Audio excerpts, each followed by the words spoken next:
Assalamualaikum warahmatullahi wabarakatuh. Sebelumnya perkenalkan saya Auratyasih Putri. Pada video kali ini saya akan menjelaskan dua materi yaitu tentang paragraf dan diksi pilihan kata pada UTS mata kuliah Bahasa Indonesia. Nah, di sini saya akan menjelaskan mulai dari pengertian paragraf, fungsi paragraf, komponen utama paragraf, syarat paragraf yang baik, jenis-jenis paragraf, sampai tips penulisannya. Oke, langsung saja masuk ke pembahasannya. Yang pertama, saya akan bahas dulu tentang apa itu paragraf. Paragraf adalah kumpulan kalimat yang memiliki satu ide pokok atau satu pembahasan utama. Biasanya penulisannya sedikit menjorok ke dalam atau dimulai dengan barisan baru. Jadi, sederhananya paragraf itu seperti wadah untuk menyampaikan satu ide agar tulisan lebih rapi dan mudah dipahami. Selain itu, paragraf juga disebut atau dikenal dengan nama alinea. Dalam sebuah tulisan, paragraf ini memiliki beberapa jenis berdasarkan isi, fungsi, dan tata letak gagasan utamanya. Contohnya seperti ini. Belajar teknologi jaringan membutuhkan praktik secara langsung. Dengan praktik, mahasiswa dapat memahami konfigurasi jaringan dengan lebih mudah. Nah, itu dua kalimat membahas satu topik yang sama, yaitu praktik jaringan. Maka itu disebut dengan satu paragraf. Selanjutnya, mengapa kita butuh paragraf? Paragraf itu penting karena membantu mengorganisasi ide atau pemikiran penulis. Kalau semua tulis digabung tanpa paragraf, pembaca akan kesulitan memahami isi tulisan. Selain itu, paragraf juga membuat tulisan lebih nyaman dilihat karena ada jeda antar pembahasan. Jadi pembaca tidak merasa penuh atau terlalu padat saat membacanya gitu. Paragraf juga ini membantu navigasi tulisan, artinya pembaca bisa mengetahui perpindahan topik dengan jelas. Karena itu, paragraf sering disebut sebagai jembatan antar penulis dan pembaca. Misalnya kita membaca artikel tanpa paragraf, semua kalimat jadi menumpuk dan membingungkan. Tapi kalau dipisah per paragraf, pembaca lebih mudah memahami isi pembahasannya.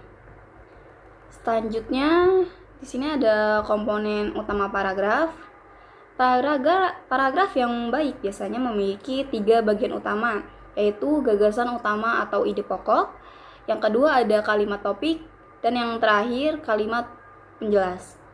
Gagasan utama adalah inti pembahasan dalam paragraf. Kalimat topik adalah kalimat yang menjelaskan ide utama tersebut. Sedangkan kalimat penjelas berfungsi sebagai mendukung atau penjelasan kalimat topik. Contohnya seperti yang ada di slide ini. Kecerdasan buatan atau AI mempercepat proses analisis data penelitian secara signifikan. Lalu kalimat penjelasnya, algoritma AI mampu memproses ribuan data dalam hitungan detik. Nah, itu dua kalimat. Gagasan utamanya adalah peran AI dalam efisiensi analisis data. Berikutnya adalah syarat paragraf yang baik. Di materi ini ada dua konsep 2K, yaitu kesatuan dan kepaduan. Kesatuan ini berarti satu paragraf hanya membahas satu ide utama saja. Kalau ide baru maka harus dibuat paragraf baru. Sedangkan kepaduan berarti hubungan antar kalimat harus saling menjambung dan mengalir dengan logis. Untuk membahas paragraf lebih padu, kita bisa menggunakan kata transisi seperti selain itu, namun, oleh karena itu, dan sebagainya. Di contoh yang salah ini, pembahasannya tiba-tiba dia berpindah ke jalan raya rusak, padahal topiknya kan tentang kualitas air sungai. Jadi paragraf ini tidak fokus. Sedangkan pada contoh yang benar, semua kalimat ini sudah membahas kualitas air sungai dan saling terhubungan. Maka syarat kesatuan dan kepaduannya ini sudah terpenuhi. Oke, selanjutnya kita masuk ke jenis paragraf. Yang pertama adalah paragraf deduktif. Pada paragraf deduktif, gagasan utama berdasarkan di awal paragraf, polanya umum ke khusus. Contohnya seperti pada materi, Internet of Things atau IoT berperan vital dalam efisiensi sektor pertanian. Selain itu, baru dijelaskan contohnya menggunakan sektor kelembapan tanah. Yang kedua adalah paragraf induktif. Kalau induktif kebalikannya, yaitu dari khusus ke umum. Jadi penjelasan atau data dijelaskan dulu, lalu kesimpulannya akan di akhir paragraf. Contohnya ada sensor kelembapan tanah dapat memantau kondisi lahan secara real time. Lalu ditarik kesimpulannya bahwa IoT itu merupakan kunci efisiensi di sektor pertanian modern. Yang ketiga di sini adalah paragraf campuran. Pada paragraf campuran ini, ide pokok ada di awal lalu digagasan kembali di akhir paragraf. Biasanya digunakan untuk memberikan penekanan pada hal yang dianggap penting. Contohnya tentang pendidikan karakter mahasiswa. Di awal ini dijelaskan pentingnya karakter, lalu diakhiri dan ditegaskan kembali bahwa pembentukan karakter itu merupakan kebutuhan mendasar. Berikutnya ada paragraf eksposisi dan argumentasi. Paragraf eksposisi berfungsi untuk menjelaskan informasi secara objektif berdasarkan data atau fakta. Biasanya digunakan bagian landasan teori dan metodologi penelitian. Tujuannya ini supaya pembaca menjadi tahu dan paham. Contoh, ini menjelaskan pengertian jaringan komputer atau cara kerja internet secara fakta. Sedangkan paragraf argumentasi digunakan untuk membuktikan atau memperkuat pendapat penulis. Biasanya ini dipakai pada bagian pembahasan atau analisis penelitian. Tujuannya agar pembaca menjadi yakin terhadap pendapat yang disampaikan. Contohnya seperti menjelaskan bahwa penggunaan AI dapat meningkatkan efisiensi kerja berdasarkan hasil penelitian atau data tertentu. Nah, terakhir di sini ada tips penulisan paragraf. Yang pertama, satu paragraf cukup satu ide saja supaya fokus. Yang kedua, di sini gunakan kata transisi atau tulisan terasa mengalir atau tidak kaku. Yang ketiga, dilakukan evaluasi dengan membaca ulang tulisan, periksa apa ada kalimat yang keluar dari topik, dan yang terakhir, buat paragraf secara ringkas dan tidak bertele-tele. Jadi fokus pada data, logika, dan inti pembahasan. Selanjutnya, saya akan melanjutkan pembahasan berikutnya, yaitu mengenai diksi dan pilihan kata. Kalau sebelumnya kita membahas tentang paragraf dan bagaimana menyusun ide dalam tulisan, sekarang kita masuk ke pemilihan kata yang digunakan di dalam paragraf tersebut. Karena paragraf yang baik juga harus didukung dengan penggunaan kata yang tepat agar isi tulisan lebih jelas dan mudah dipahami.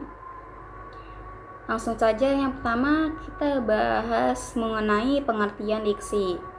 Diksi adalah pilihan kata yang tepat dan selaras dapat menggunakannya untuk menyampaikan gagasan atau ide sehingga menghasilkan efek tertentu sesuai yang diharapkan.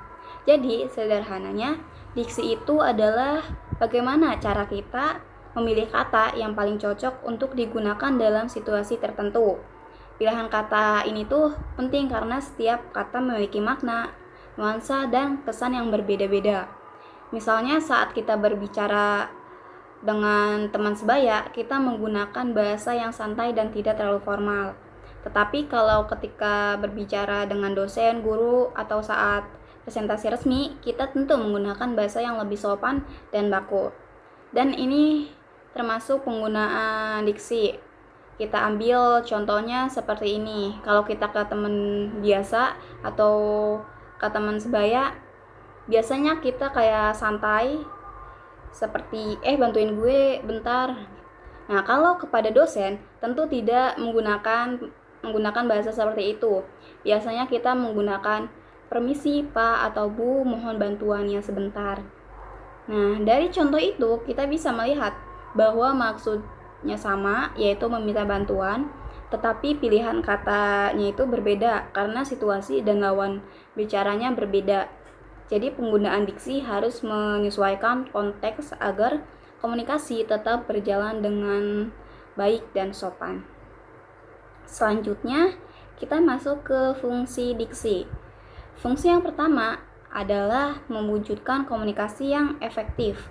Artinya, dengan pemilihan kata yang tepat, pesan yang kita sampaikan menjadi lebih jelas, mudah dipahami, dan tidak membingungkan. Karena kalau kata yang digunakan kurang tepat, pendengar atau pembaca bisa salah menangkap maksud kita. Contohnya saat presentasi di kelas tuh. Kalau penjelasan terlalu rumit dan menggunakan kata yang tidak jelas, audiens akan sulit memahami isi materinya. Tetapi kalau menggunakan kata yang sederhana, jelas, dan sesuai konteks, materi akan lebih mudah dipahami. Fungsi yang kedua adalah menciptakan suasana. Nah, di sini pilihan kata ternyata bisa mempengaruhi suasana dalam komunikasi. Ada kata-kata yang memberi kesan formal, sedih, santai, semangat, bahkan marah.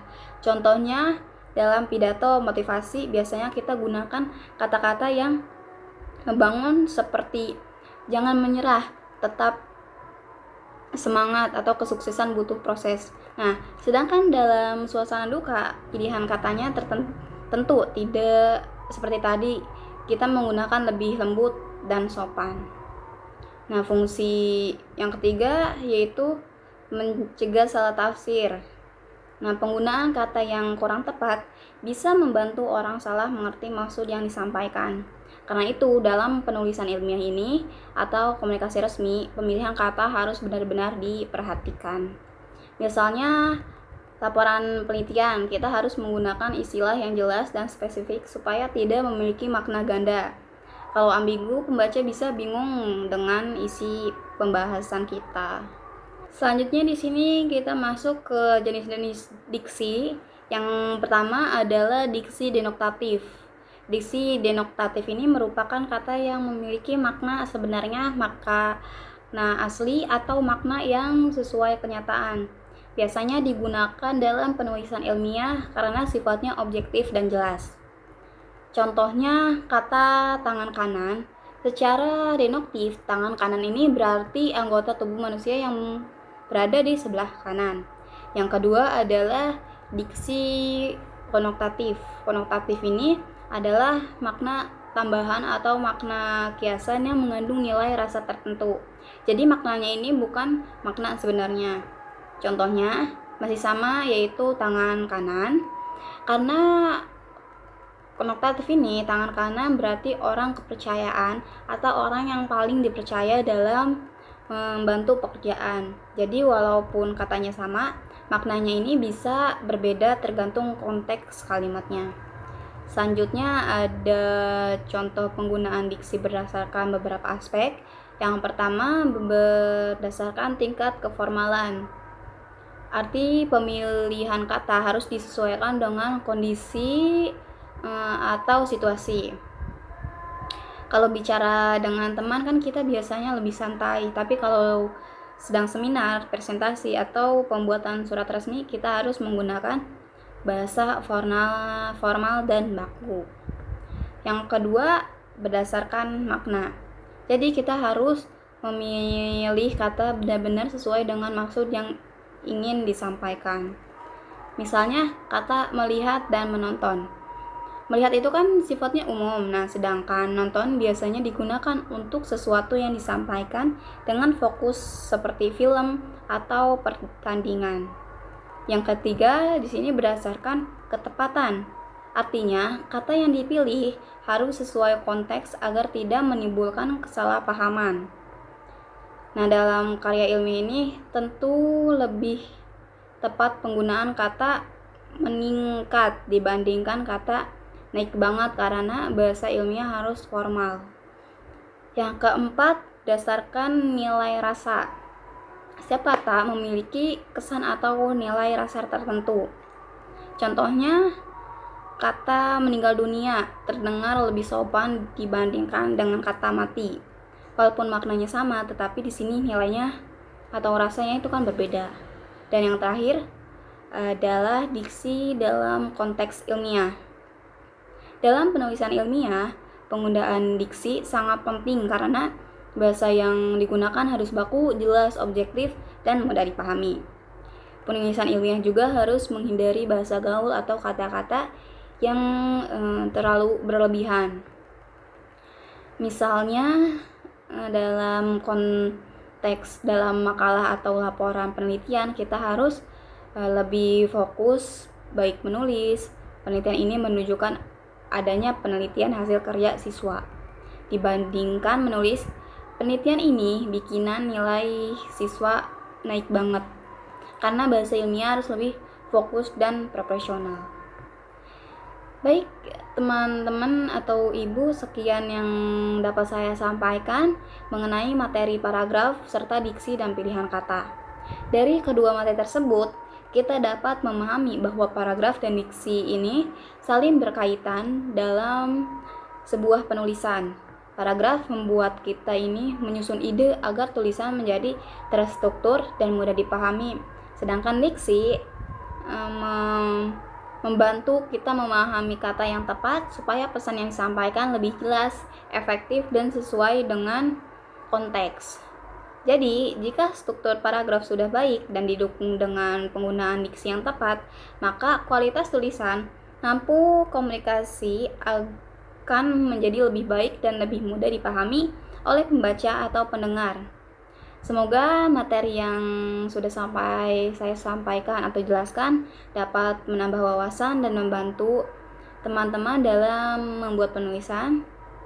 Baik, mohon maaf apabila masih terdapat kekurangan dalam penyampaian. Terima kasih atas perhatiannya. Wassalamualaikum warahmatullahi wabarakatuh.